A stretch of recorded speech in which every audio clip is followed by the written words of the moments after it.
Hello ma'am. Ngasi kay video si di ngasi di Saraswati puja namini ko aduna yaham dining ise ngasi di Saraswati mana ikoi ma'am pano mapubudi lausin gyan ma'am pina vivo oirasi ko ma'am adu ngasi Saraswati puja oibnina oina ngang oina da yukta ka mandira chalaga hiruk chaba ginda ka sari selaga khangde phani na kiselaga khangde akoina pandal lai sangde school la chalaga khechi jaba do nungai bane ba ko adaina ni sangda ngasi khechi ju khara hore adu ma'am da share to jake ayukta so aina kena to bada khagi chana ga puri ga hoba thoma thup chana ma thoma puri ma hore adu so ai hapchar ke me and share to jara ke adu ga gi di akhoi di jum mang mani lai puja buli to dra jum ke ka ji phajana seto sengdok tana aina to jare ko adu ga gi de na khichi ju chaning na khichi su ho jare me and share to jara ke me ame gi channel si bu jeng bada no ai ba le ga di like share subscribe to biram no ai tra ga na like to biram ai gi channel ja na pi ai gi subscriber si na li please subscribe to video no no video pura lak sage share ga si go na di jingmin si me ma si gi video se thank you ma'am Jumma bani na Saraswati ma chai gi che ngachi puja di tawdre mayam adu buai dum labna smaina sum khoram jare mona sum khoram jare mayam da si chana se na ngarang dang tingam bane ba ko khara tingjal laga thanam ba chana se adu chana se no chara ge chana se tingam me adu phajana chamtho ga aina siga cooker da hapchan jare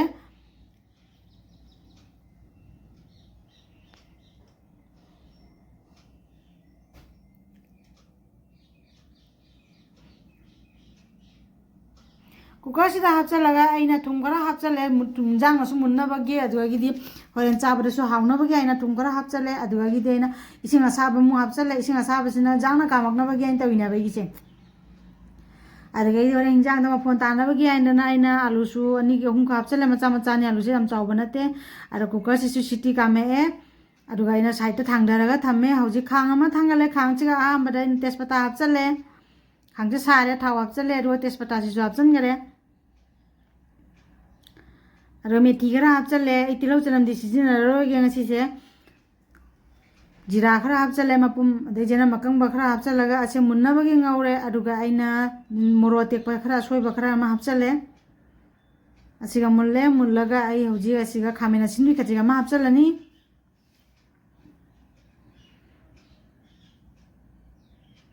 se khamena sinni khara ma hapchale khamena sinni simu munna ba ngaurani jang jang munna bagi aina siga su tum khara hapchalani aina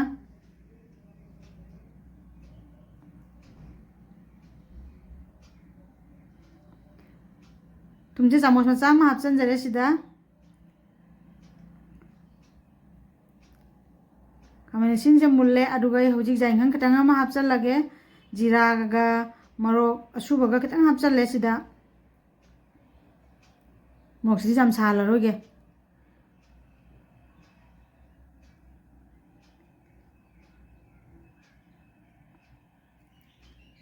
Sing tanga ma hap ke masala sa hap di sing ra hap mi thau ta na tari masala sa kai ba ko ra hap ga ngaumi na ra ga i haung sa gi chana do siga hap chalaga sok tawre mayam sok tawra ngak sawalani alu sing du loin toire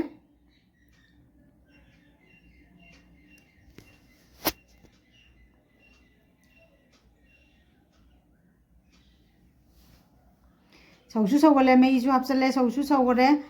hauji aina phatigom khara hapchalaga loire aduga aina siga khara hapchali se aina hauna bagi aina sambar masala katang hapchalle ba ko adu haptra su jai do are phatigom je hapchalle haji ai gi chana thong se ready hoina leire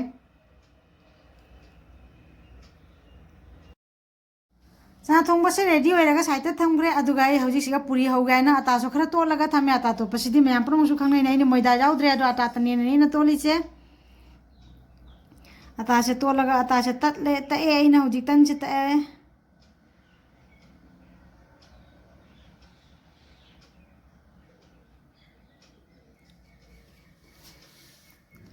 e puri si ju sida hore ma'am moida jaude ko ai ata ai ngasi gi puri se moida kam ta jaude moida jam sizin na de tan se ata tani toli se ata na dum hobum puri ni gi se फजन सु काम गले ma'am चाबद सु क्या हावी हावदो मानर ma'am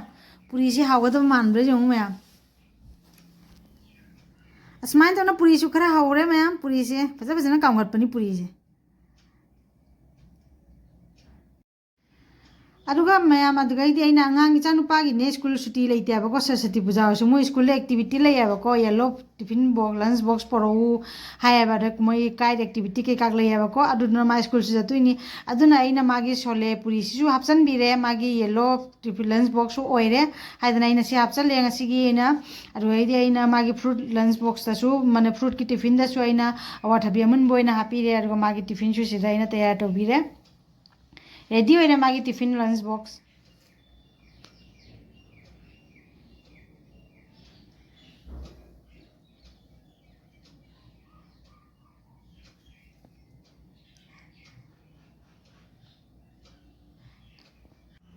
चना थोंबगा Puri थोंबगा लोइना lunch box पे हापचन खरे अदुगा हौजी खेची हौनबगी मुक थौरांग तौरे खेची हौनबगी दमकता आइना सिगा हवाई से तेंगोट अनि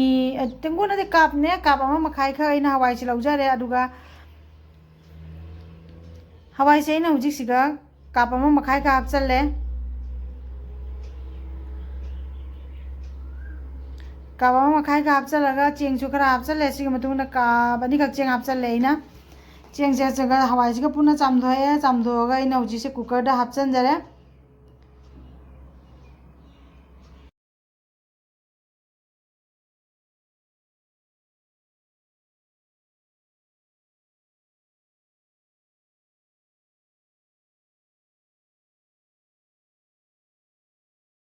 चेंग हवाई से इसिंग खरा हापचलगा आइना थुम खरा मु हापचलगा कुकर से मखुंग हुमजलगा हौजी थांगा लगे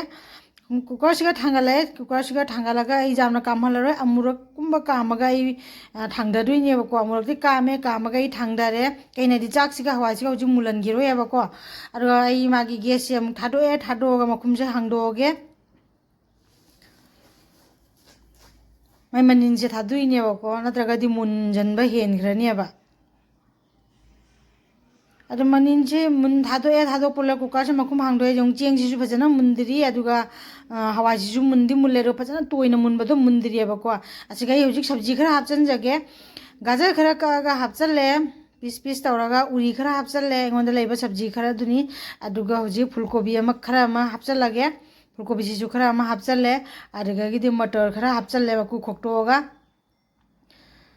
अच्छे सब्जी सिंगसे हापचलगा आइना हौजी मोरो टेकपसु अनि खतंग खायरगा हापचनगे मोरो टेकपा मोरो से जाम सालरोगे खामिना सिनबिसु खरा हापचन गरे अदुगा मोरो टेकपा मु हापचलनी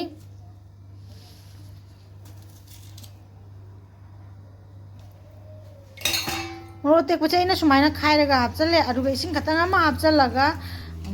कुकर मोरोका कामहलनी आबा मासे मकुमजे खुमजलगे अदुगा कुकर सिटी मोरोका कामहलगे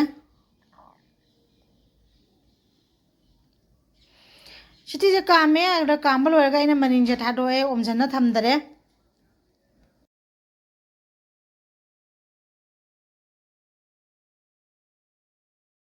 थादोगा आइना मकुमजे हांगदोगा जेंबदा मुन्ना लेरमे से सिनिसे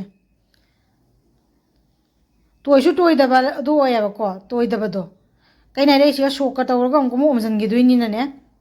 जांगनासु लोये जांगनासु मुनबनेयाबा सिसे खेची चाबसे हाउबनेबा कोई सरस्वती पूजा अयुक्त कवंजोली जावरगा नुंगिंदा खेची चाबसे हाउत्रने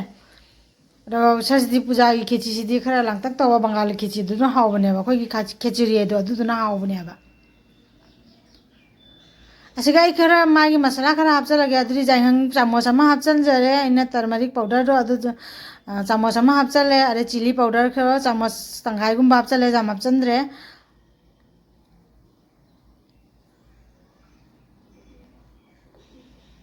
देगी जीरा अशुबा अखोइना कुमिन पाउडर दो अदो हापचले अदे धनिया पाउडर फदिगोम मरु अशुबा दुमु चामच तंगाइ तंगाइ हापचनजरे अदुगा इसिंग खरा हापचलगा असिसिमु मिक्स तौरे मसला हापकुदो नतरि मतुम तासन लेइनाने इसिंगदोना हापचलगा मिक्स तौसनबे मथौ तायाबको अदुगा हौजी असिमु थांगलगा ngak thammani कुकर दा अदुगा हौजी छोक तौनबगी मु रेडी तौरगे सिगा अहमरा नगी छोक तौनबै कोनसे लौरगा सिगा थाव खरा हापचले अदुगा जीरा खरा हापचलगा सौहले अदुगा मेथि मु हापतुइनेना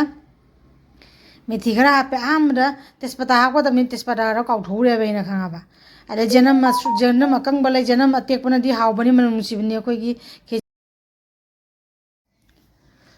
खेची ने जनम जामिंगे जो हावी अखोई जनम न ख्वाइदे हावी खेची दा हावजबसे अहमरा तेजपत्ता हापगदबदो हापबुद्रे हुजी तेजपत्ता खतंगम सो हापसनगे मनम नुंसिनबगी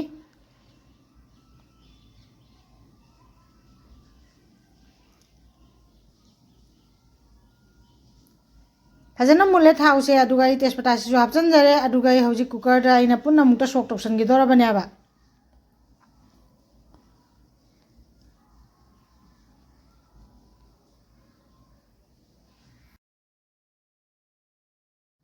चामोसिना अमता ओखाइरगा जेंगे आई मुल्ले फजना मसला से अइना हापा मरोय मपांगसिंग से फजना मुल्ले मनमसु नुंसिबना लोइरे अदोय हौजी कुकर सिगा हापचलगा सोक तौसलगे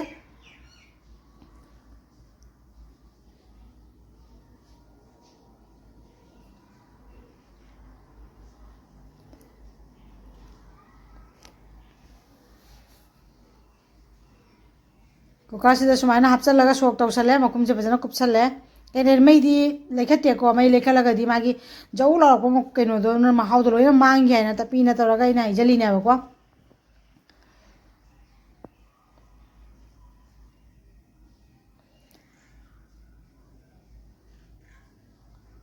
दो फजना ओखाइरे इना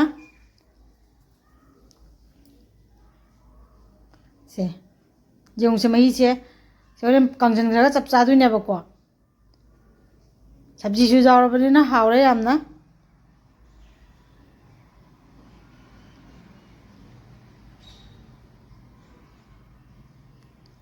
साथीना हावरी सी खेची से मैमसु ट्राई तौ मैमसु चानरंगनी को आइसु चानिंगदना सुमाइना हौरे अइना हावै मोंग सिसु जेंबिरो अदुगा अइना हौबै मोंग दा हौनिंगबा लेरगासु अइना तौरिसि जेंगागा हौबिरो अदुगा मैम आई खेची से अमुना हावनबगी महाव अमा हाव हेना हावनबगी अइना से घी चम्मच अमा लौरगा सिगा अइना हापचनजरे घी खरा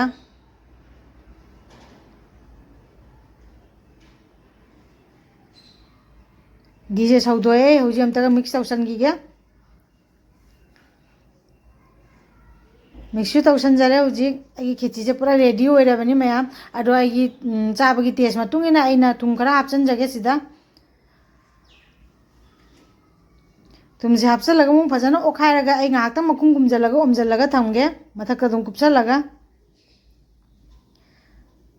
मैसे पितिक पितिक सौलिनेबको मैसे लेथारगा ने नु खरा खरा सौरी अदुगा ये हौजी फदिगोम खरा हापचलगा सिदा लोइजरे लोइरे आइगी खेची से ngasiगी खेचरी से आइगी लोइरे जी रेडी होइरे अदुगा ngasa aina hogiba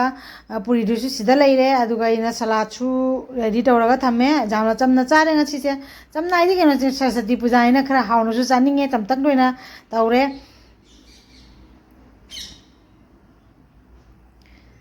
सिनी में आसिगा लेरे चना थोंबा मत लेरे सिगा सलाद थमे पुरी दो सिदा लेरे अदे खेची सिगा मयाम सु सुमाइना चाबिरो आइदि ngasi सरस्वती पूजागी रेडी तौरे सुमाइना तैयार तौजरे मयाम अदने मयाम ngasi गी आइगी वीडियो सु जेंगबिर बेचिन अपनो उपैना थैंक यू आइजरी।